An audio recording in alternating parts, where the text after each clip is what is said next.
Kung ang prutas ay napipitas sa matataas na bahagi ng puno ng kahoy, dito sa Barangay Alejandria, sakop ng Yabong Western Samar, sako-sakong mga bunga ang kanilang kinukuha at inidinedeliver sa iba't ibang probinsya dito sa bansang Pilipinas. Kung sa matataas na bahagi ng punong kahoy napipitas ang mga bunga, dito sa bayan ng Yabong Samar, kailangan mong pigilan ang iyong hininga para sisirin ang nasa ilalim na bunga.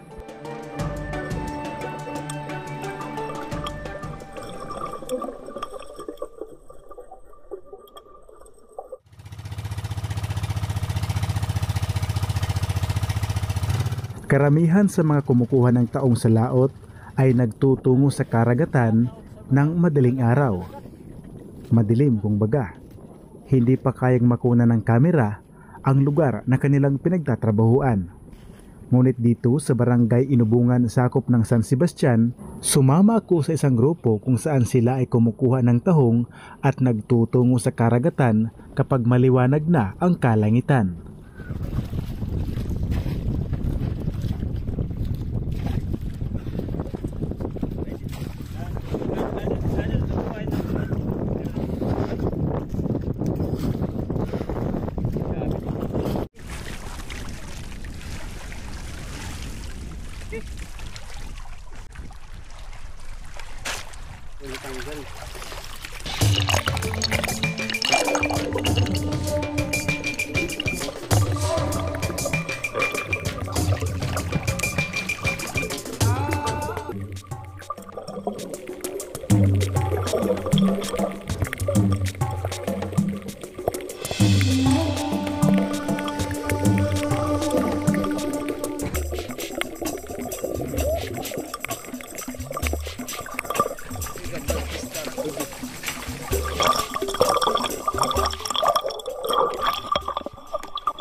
Kusog na, gusto ako sa mabalod ba?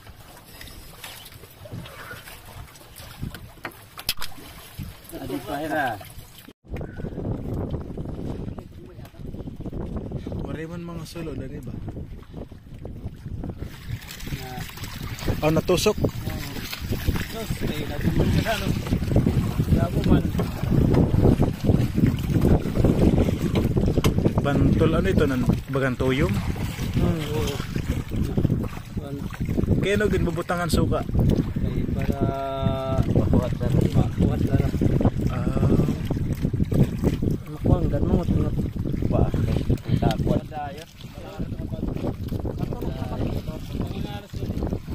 Awas siya nga may tagang mo gloves, no? Ba, diri ba na po? Lapos lang yapon. Gloves pa kaya din eh. Ano? Mga talipit na din masasabat at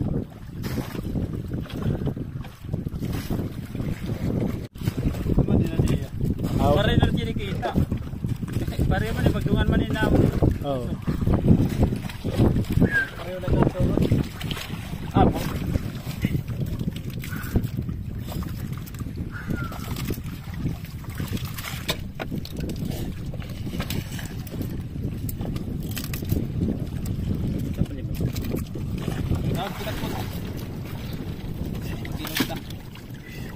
Bikat. Kuha ng pokot.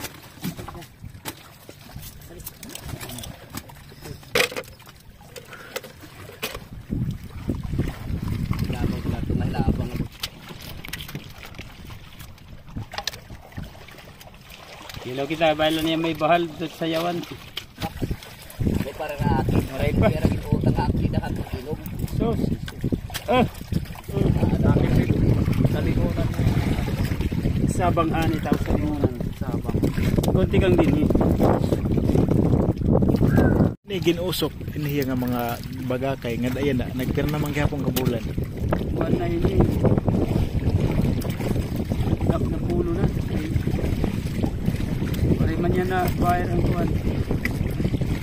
Dapat mga 8 ka bulan. Sakto na 8 ka bulan ma-harvest na. Pwede na, pero di pagod suwa, di ka rin. Pero itong 8 ka bulan na pira itong ka-harvest. Nadepende. Nakakadago man ni harvest, di man ito na upos dayon. Kay kuwan man, sabi kuwan waray bayar. Wala niya ng mga tigadabo, waray kakanit. Truba man sa manit, ang ginayad ba ng sa manit. Kumbaga normal yung mga panahon. Kumbaga suwa dito napira ka harvest nga dahil ka uubos. Napakalit. Ako nagkaubos. Nakakadago din. Sige la. Sige lang. Ay, ano man. Hindi pa maubusan, no? Sige to. Pero, kung tumurong potro, diri ito may sasabay pag-harvest. Una nga, mga pera kamulan.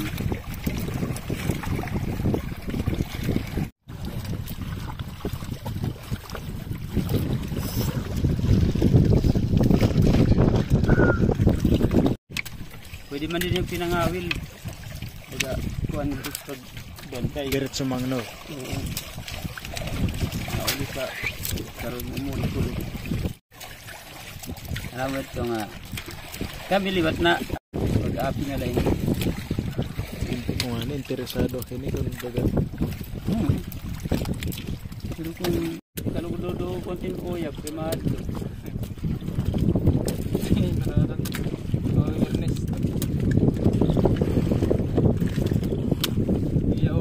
Babae may sipot na pero nga daw. Kan Ernest daw, yung beta kawan, nagabasan. Lager liwat dito, market. Kawaray daw. Oh. Market. Oh, taga Minaka. Ha? Taga Minaka. Oh. Kuan, kasla. Taga Minaka. Nice ko pa mo. Kaya nakabat sumat ni Tinaros.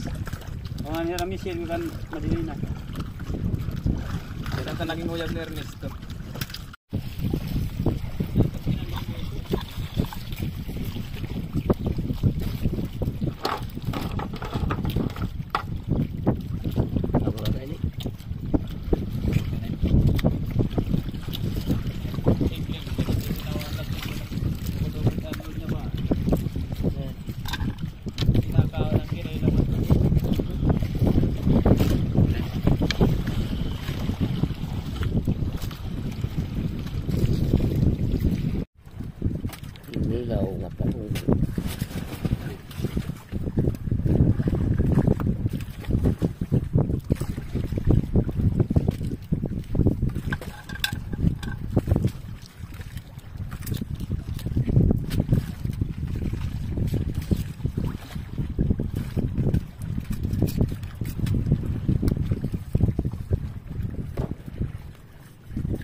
Tapos naman kanina.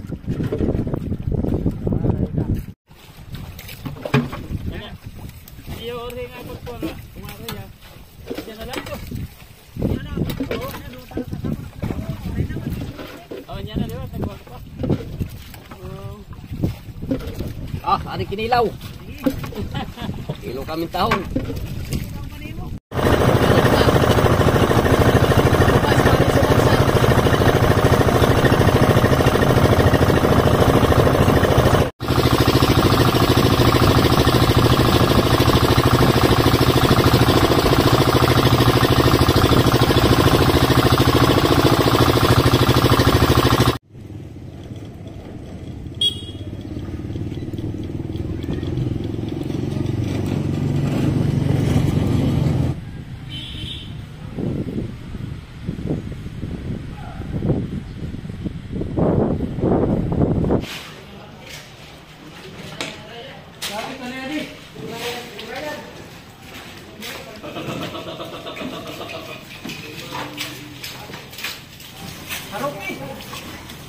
Bagag!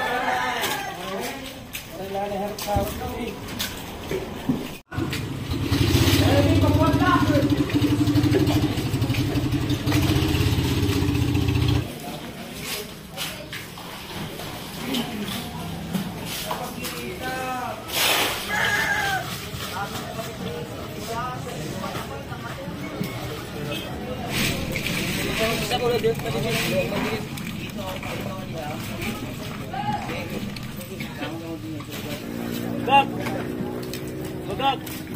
Linganay! Ano yung balon lagi? Tidak sa liwan, tidak. Balon lagi. Pasagong! Labog-labog na kamalang kanina. Smile. Hey, Bidri! Hey, okay to ka. Hey,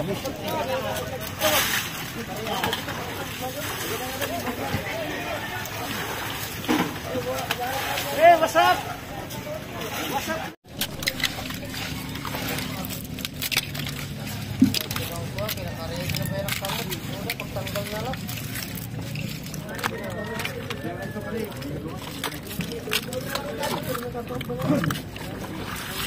Udah, paginoy.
Ilang years na kayo nagiging part harvest ng taon? Matagal na ako, mga 10 years mahigit na ako nag-harvest. So ano ba yan? Araw-araw yun? Hindi, pag may kargahan, may truck.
Dito kami kumukuha ng aming pang-araw-araw.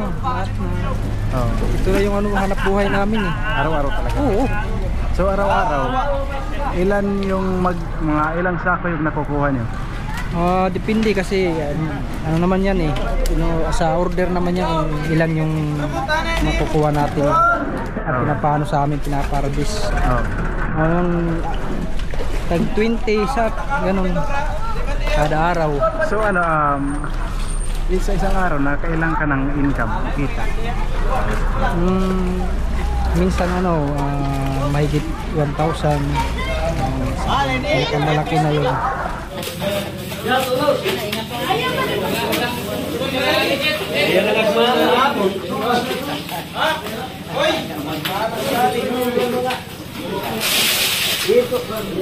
Ito ba yung para sa Davao?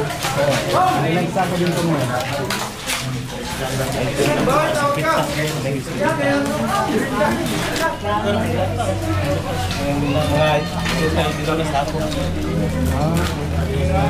Dilaw para Davao.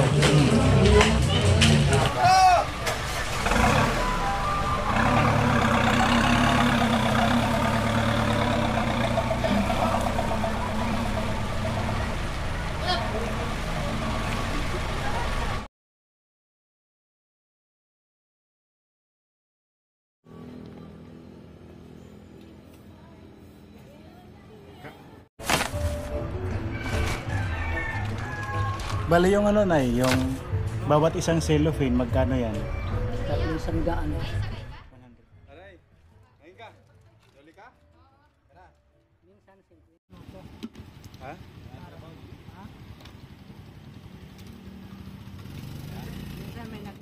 Pinagkakasya mo na lang sa lahat.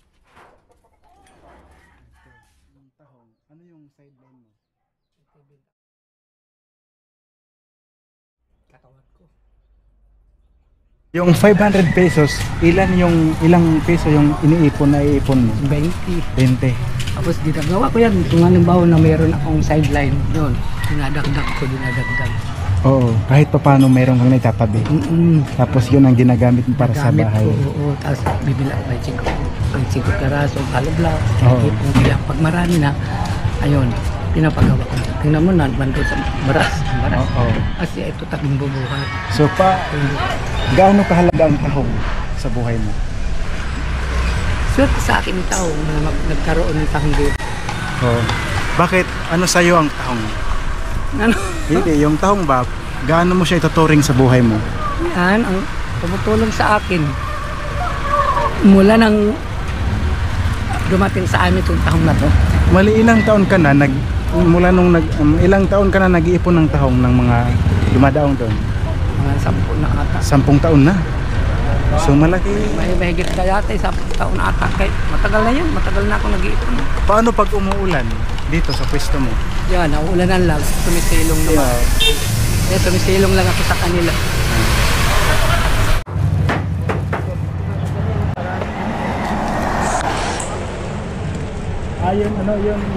Yung naipon mo lahat ngayong umaga. Pero hindi lahat yan. Minsan tape lang. Oo. Depende pag marami ang kuha. So ano to, marami ba o konti lang? Marami na. Hanggang anong oras na ubos yan? Malang hapon. Ngayong hapon. So lahat yan, mga ilan yung kinikita mo? 500, malaki na. Ito lang, pero kulang pa ang paggastos sa amin. Wala namang mga anak buhay yung mga ano ko, mga anak ko. Kung pa rin na nagpapakain sa kanila.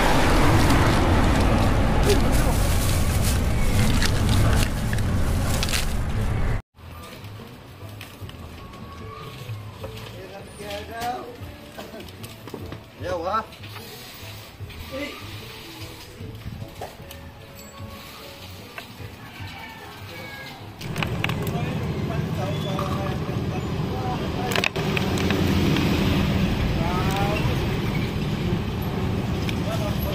Saan mo yung benta mo, 500 isang araw, saan mo ginagamit?